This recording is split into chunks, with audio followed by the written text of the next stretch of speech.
On today's rundown for the San Francisco 49ers report, hope everybody out there is having a fantastic Thursday, October 24th. We have another loaded show coming your way on the Niners report. I'm Chase Sr. We have some good news on George Kittle.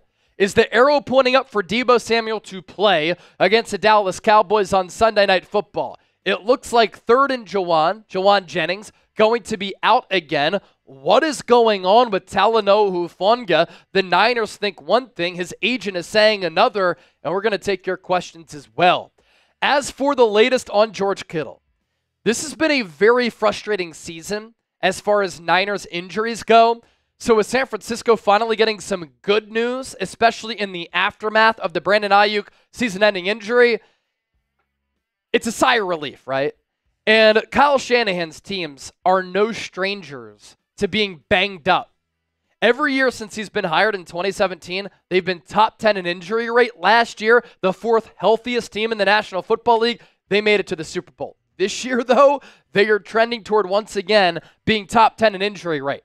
But it looks like George Kittle, who suffered a foot injury against the Kansas City Chiefs, is going to play in this game against the Cowboys. He practiced on this fine Thursday. And what he can bring and what his importance is to this Niners team, he cooked the Cowboys last year. A lot of people remember the iconic image of him wearing the F Dallas shirt underneath the jersey. He flashed that after he scored 3 touchdowns in shredding that Cowboys defense. This year, in 2024, I think that George Kittle has been the best tight end in the NFL. He is once again having an all-pro season after last year he was a first-team all-pro. He has also been Brock Purdy's top weapon. He's the leading receiver on the San Francisco 49ers. In the red zone, we saw this against Seattle with his 2 touchdowns in the second half. He can help the Niners in the red zone, and we know that their red zone inefficiency has been a massive problem on that side of the ball this year. And George Kittle, why I love him as a player, obviously he exudes happiness and positivity and great energy. He gives it his all every game. I love how he plays with swagger, confidence, physicality, and force. But he's also a really good blocker. And that's part of why he's such a special player, because he's an all-around tight end who can catch it and he can block. This year, 34 catches, 375 yards, 5 touchdowns going into this Week 8 game against the Dallas Cowboys. So he's once again putting together a fantastic year. And really, since Brock Purdy took over as this team's starting quarterback in 2022, when he replaced Jimmy Garoppolo, who had replaced Trey Lance, George Kittle's touchdowns have gone through the roof. And that's because of the harmonious relationship that he has with the Niners quarterback in Purdy. As for Deebo Samuel, he had a wild Sunday and then a wild 24, 48, 72 hours. And what a last few days for Deebo Samuel. So he only lasted a couple of snaps against Kansas City, and I imagine that really hurt him to his core because he really struggled against the Chiefs and that defense when they played a lot of press man in Super Bowl 58 back in February. But then Deebo fell ill before the game and then lasted a couple of snaps, was listed as out for the remainder of that game with an illness. We weren't sure what that illness was. Well, he went to the hospital. He was hospitalized with pneumonia and fluid in his lungs. The last 2 days, Wednesday, Thursday, he's looked to be his normal self. Happy, joyous, running around the practice field with energy. On Wednesday, he was doing some sprints, and on Thursday, he was back on the practice field. And for Deebo, it's his time to shine. His running mate, Brandon Ayuk, is out for the year. Deebo took to Instagram, shared a story, and said, "This one really hurt for real, for real." They're very close. But now that Ayuk is out for the year, Deebo elevates to wide receiver 1, and he's paid as a wide receiver 1. But since signing that contract extension, going into the 2022 season after that 2021 All-Pro year, it's been disappointing. He's had down production, lack of availability, a lot of injuries, and sometimes he's just getting nicked up here, nicked up there. But it did look as though he was starting to turn the corner this year after that great game against Seattle. But his yak is down, his broken tackles are down. Against Seattle, we saw him reach his fastest speed at more than 20 miles per hour since he was a rookie. He's always going to be a dynamic one-of-one weapon because he's so unique. But as far as the lack of separation, the lack of yak, the lack of broken tackles, that has been a concern. But with Ayuk out, he's going to have to rise up. For Jauan Jennings, he's not practiced all week. Suffered that hip injury against Seattle right here. And the Niners didn't believe it was that bad of an injury to Jauan Jennings after he suffered that injury, but he didn't play against the Chiefs. They had a mini bye, and it doesn't look like he's going to be able to play against the Dallas Cowboys here in Week 8. When he does come back, he will play a large role with Ayuk out, and I imagine Jennings will be one outside wide receiver, Deebo the other, with Ricky Pearsall, Jacob Cowing mixing in most of the time, and then the backups if the Niners don't pull off a trade, Chris Conley and Ronnie Bell. This year, Jennings has been great. Like I said earlier, that George Kittle's been this team's leading receiver. He's been the most impactful receiver on this team. But look at the yards that Jauan Jennings is having. And the yardage and the stats he's been able to put up. 25 catches, 404, and 3 touchdowns. He, of course, popped off against the Rams. He had, 170 yards in that game alone. But at moments this year, he's looked like the Niners' top wide receiver on this roster. As for Talanoa Hufanga, weird stuff going on with Talanoa Hufanga. So, missed games to start the year, coming off that ACL. And then he turned his ankle in practice, and he missed the Patriots game.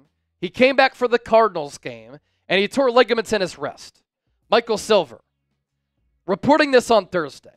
I have learned that the 49ers do not believe safety Talanoa Hufanga, torn wrist ligaments, and All-Pro in 2022 will play again this season.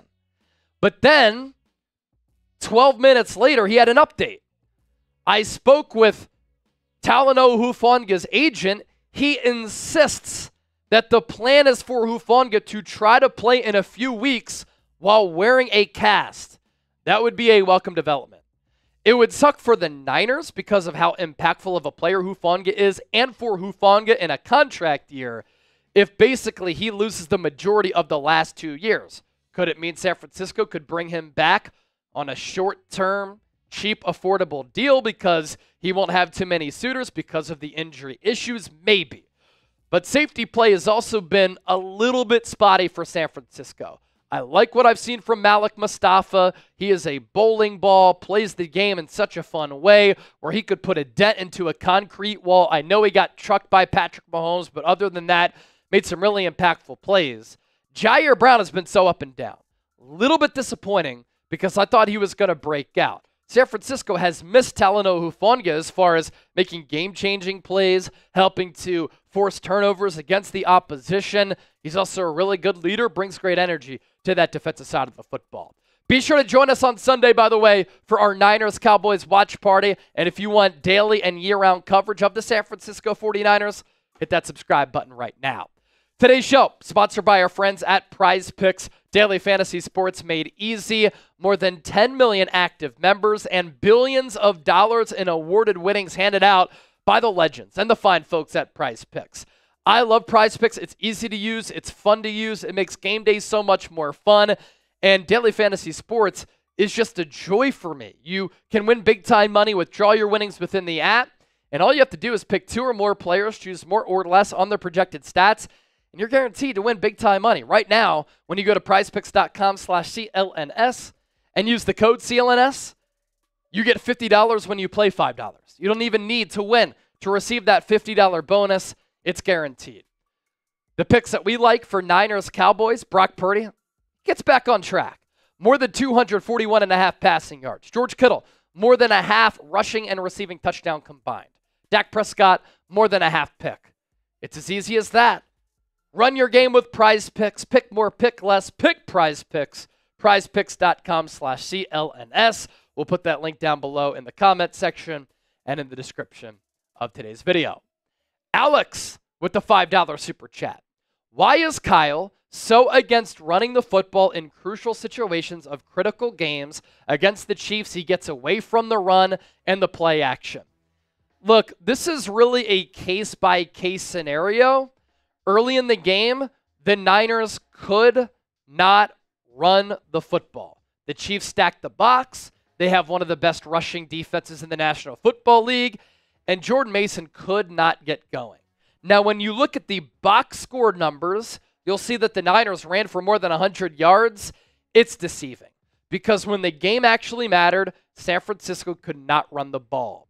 And on first down, when they would try to run it, they'd either have no gain or a negative gain. They'd play behind the sticks, playing into the Chiefs' hand, where they could be very aggressive, mixing up their looks, blitzing Brock Purdy, playing press man.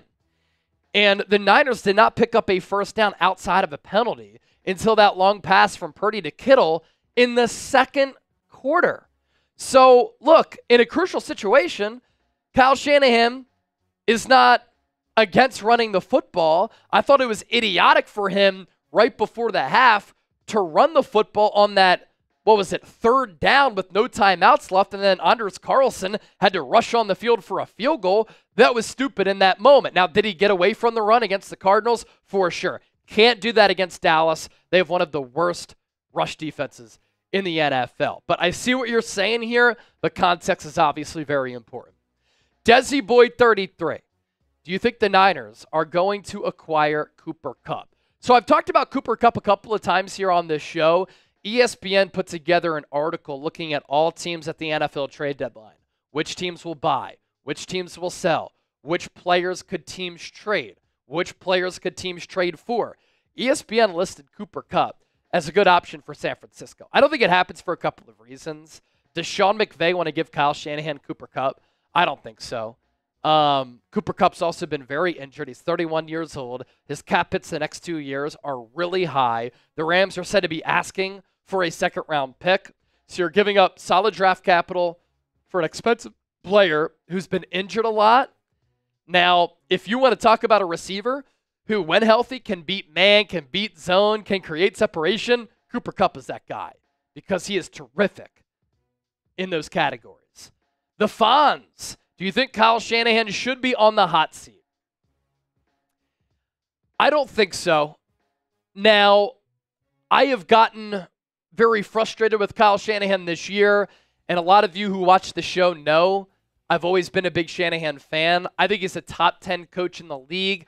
I think at moments last year he was a top 5 guy. Now I think he's slid down a little bit.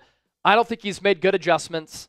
His offensive scheme is not good against man. He can't figure it out. He can't find ways to beat Steve Spagnuolo, Brian Flores, Jim Schwartz, 3 of the best defensive minds in the game. Now, he's been here with the Niners since 2017, so he's in his 8th year. He's made it to 4 NFC Championship games and 2 Super Bowls. That's not just because this team has had a lot of talent. Kyle Shanahan's been a big reason for why San Francisco has had so much success. And he is an innovative offensive mind. He's a good play caller. I like his offense. There is a reason why so many other teams are running his style of offense because it has been very productive. But I don't think he's done a good job of maximizing Brock Purdy. He hasn't figured out man. He hasn't figured out those top defensive minds. He's bad with game management. He's lost leads. He can't play from behind. And because of those negatives that are attached to him as a coach, my stock has cooled on him. Can't find a way for his receivers to create separation. A lot of that is on scheme and play designs. But like just last year, the Niners had one of the best offenses in recent memory. They had a red zone touchdown scoring percentage at like 58%. That was number 1 in the NFL. They averaged nearly 30 points per game. They had the number 1 overall offense in the NFL. They were number 1 in YAC. They were top 5 in separation. Brock Purdy was top 5 in MVP voting. Christian McCaffrey was the NFL Offensive Player of the Year. Now this year, a lot of that is reversed. They've also turned it over a lot. They can't knock it through in the red zone. So again, the stock is cooled.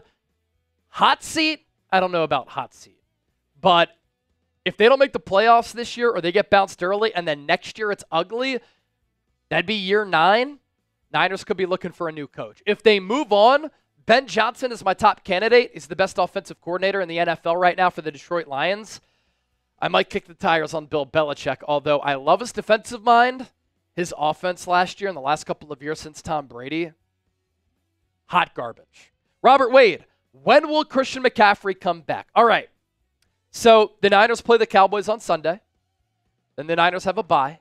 They come out of the bye. They will play the Buccaneers. The expectation, the hope, is that McCaffrey is back on the field when San Francisco plays the Buccaneers coming out of the bye week. We'll see. It's Achilles tendonitis. It can flare up at any time. I know he's been around the facility more. He was taking some jump shots on the hoop in the Niners locker room. All good. But until he's back on the field and I see him, I'm not going to assume anything because I'm worried. John Wallace, are we looking for any trades or pickups to tighten our offensive line? This is a common question that people ask. The Niners have ignored the offensive line more times than I wish they would have. Kingsley Suamataia and Roger Rosengarten have started for the Chiefs and the Ravens this year. The Niners passed on both players. They both would have been better options at right tackle than Colton McKivitz, and you took a luxury player in Ricky Pearsall. I know the Niners' philosophy is drafting and paying players who score touchdowns and then figuring out the offensive line. But the offensive line has been an issue for years now. 2021, 2022, 2023, 2024. And Brock Purdy's been pressured so much where whether he's in the red zone or not, sometimes he doesn't even have a chance. And in the Niners' biggest games, when they're playing against really good defenses and really good defensive lines, I always feel like we're talking about the offensive line as an issue.